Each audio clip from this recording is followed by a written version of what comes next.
जी हाँ मित्रों, नमस्कार। प्यारे विद्यार्थियों, आपके धैर्य को बहुत बहुत नमस्कार कि वर्तमान समय और वर्तमान समय की परिस्थितियों के मद्देनज़र आप लोग बहुत ही सहज ढंग से अपने आप को इस विभीषिका के बीच परिवार में रहते हुए अपने अध्ययन एवं परिवार के साथ परिवारजनों के बीच पारिवारिक कार्यों को सकुशल अंजाम दे रहे हैं। मित्रों, पिछले दिनों भारतीय राज व्यवस्था के अध्ययन और अध्यापन की कड़ी में हम लोगों ने भारतीय संविधान के भाग 4 और अनुच्छेद 51 के मौलिक कर्तव्यों तक सूचनाएं साझा की थी। आज पुनः एक बार भारतीय राज व्यवस्था के कुछ महत्वपूर्ण विषय को क्रमबद्ध करते हुए आज हम बात भाग 5 के साथ प्रारंभ करेंगे और जहाँ से भारतीय शासन व्यवस्था की बात हम प्रारंभ करते हैं। तो यहाँ मित्रों, सबसे पहले भाग 5 की जब बात करेंगे तो जो भारत की सरकार है अर्थात भारतीय शासन, और भारतीय शासन का मूर्त रूप क्या है? सरकार। मूर्त रूप क्या है? सरकार। और इस सरकार के कितने अंग हैं? 3 अंग है। देखना, पहला अंग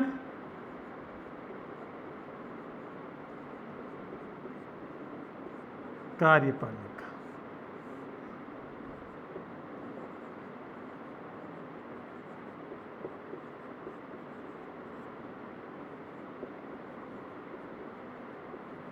तीसरा है न्यायपालिका।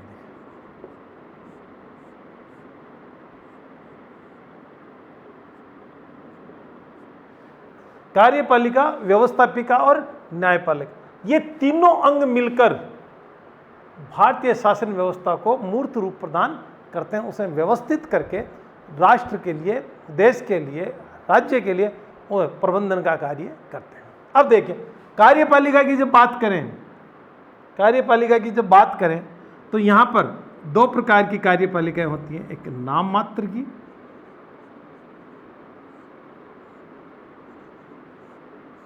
और एक अध्यक्षात्मक।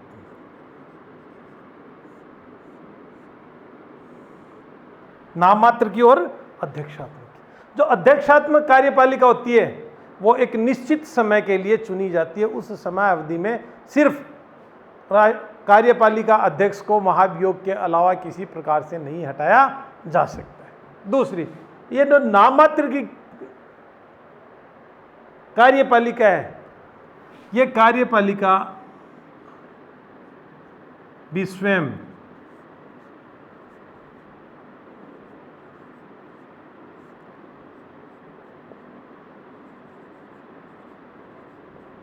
अपने कार्यों के लिए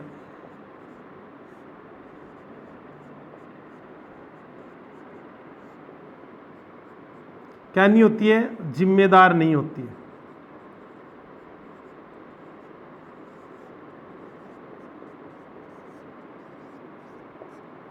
नाम मात्र की कार्यपालिका अपने कार्यों के लिए जिम्मेदार नहीं होती है। तो नाम मात्र की कार्यपालिका में वास्तविक कार्यपालिका कौन है? इसलिए हमें ये यहाँ जानना होगा कि कार्यपालिका में शामिल वो कौन कौन से पदाधिकारी और संस्थाएं हैं जिन सबको मिलाकर एक कार्यपालिका का मूर्त रूप प्रदान किया जाता है। देखिए, पहले आगे आप कार्यपालिका में राष्ट्रपति, दूसरे आगे आपके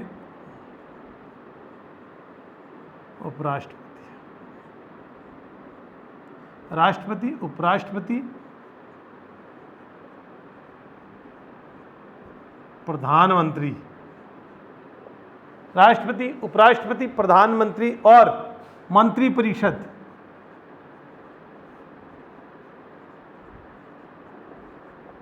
तथा महान्यायवादी तथा महान्यायवादी। ये जो यहां का पोर्शन है, ये किन कार्यों के लिए जिम्मेदार है? राष्ट्रपति द्वारा किए जाने वाले कार्यों के लिए। क्यों? कि भारत में किस प्रकार की व्यवस्था है? संसदात्मक।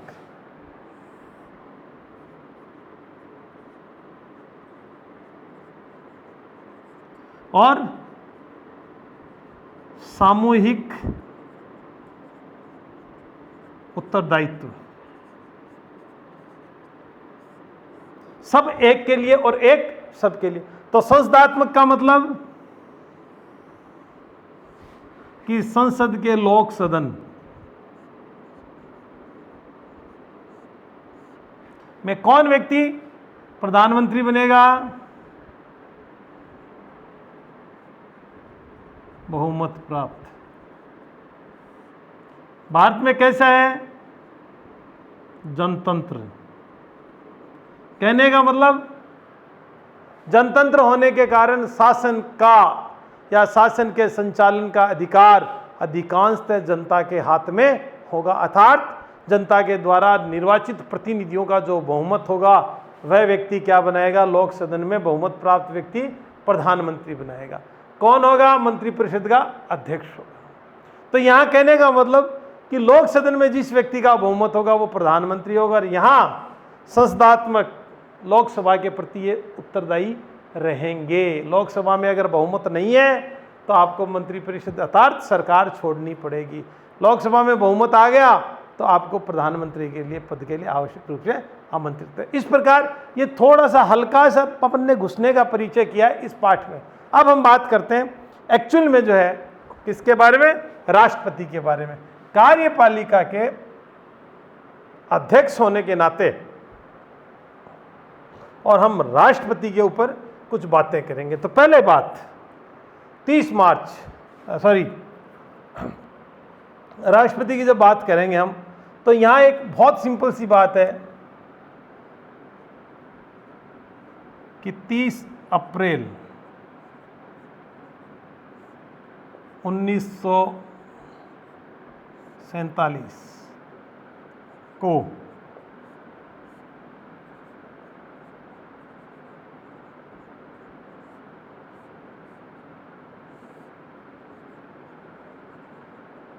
पहले क्या था? भारत के लिए जब ब्रिटिश ताज था तो सब वॉइस रॉय, राजा की आवाज, राजा का प्रतिनिधि, तो वो वाइसराय भवन, वाइसराय का पद, ये सब बातें थी। लेकिन 30 अप्रैल 1947 को राष्ट्रपति शब्द का प्रयोग करने वाले व्यक्ति कौन थे? 30 अप्रैल 1947 को राष्ट्रपति शब्द के लिए प्रयोग करने वाले व्यक्ति कौन थे?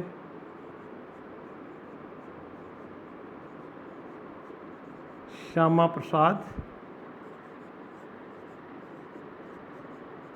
मुखर्जी। तो सबसे पहले राष्ट्रपति शब्द का प्रयोग किसने किया था? श्यामा प्रसाद मुखर्जी ने किया था।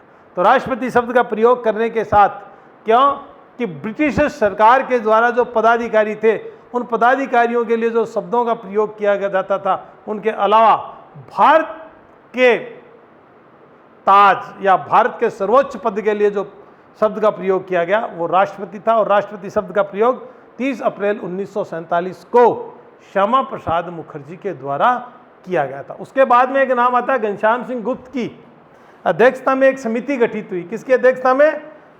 और जिसने घनश्याम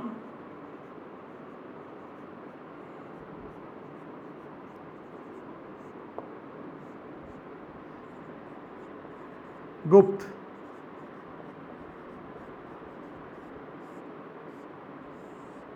घनश्याम सिंह गुप्त समिति।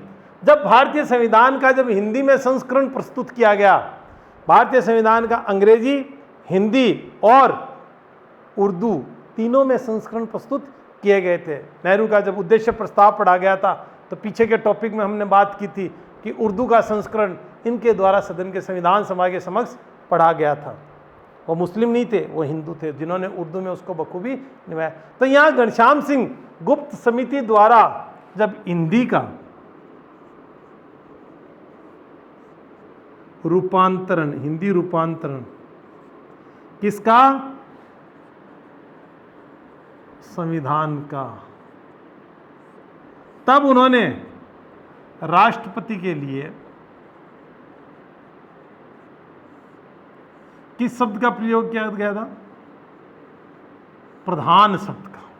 तो देखिए प्रश्न निकल के आ गया, भारतीय राष्ट्रपति के लिए किस समिति द्वारा प्रधान शब्द की सिफारिश की गई थी? घनश्याम सिंह गुप्त समिति द्वारा।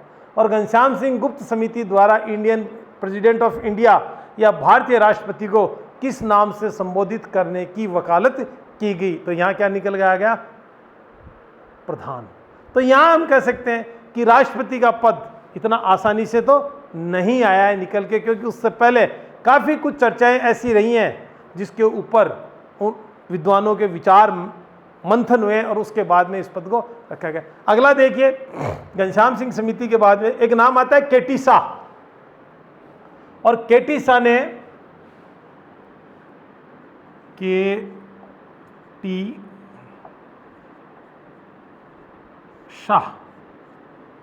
और केटी शाह की संविधान, भारतीय संविधान में बहुत महत्वपूर्ण भूमिका रही है। उन्होंने विभिन्न मतों पर अपना वक्तव्य दिए। तो केटी शाह क्या कहते हैं? केटी शाह कहते हैं कि भारत का राष्ट्रपति ना तो राष्ट्रपति हो, ना प्रधान हो, ना प्रमुख हो, लेकिन ये किस नाम से जाना जा? भारत का मुख्य कार्यपालक। क्यों? कि कार्यपालिका का प्रमुख होने के कारण इसे मुख्य कार्यपालक शब्द से मुख्य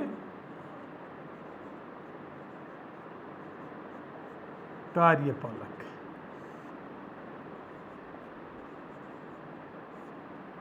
किसके लिए रखा? कि भारत के राष्ट्रपति के लिए श्यामा प्रसाद मुखर्जी ने राष्ट्रपति, घनश्याम सिंह गुप्त समिति ने प्रधान, और मुख्य कार्यपालक शब्द का प्रयोग किसने किया? केटी शाह ने। आपके 3 प्रश्न जो है वो स्पष्ट रूप से आपके सामने आते हैं, कंफर्म। चलिए साहब आगे जब हम बात करते हैं तो विभिन्न मतों की चर्चा करते हैं।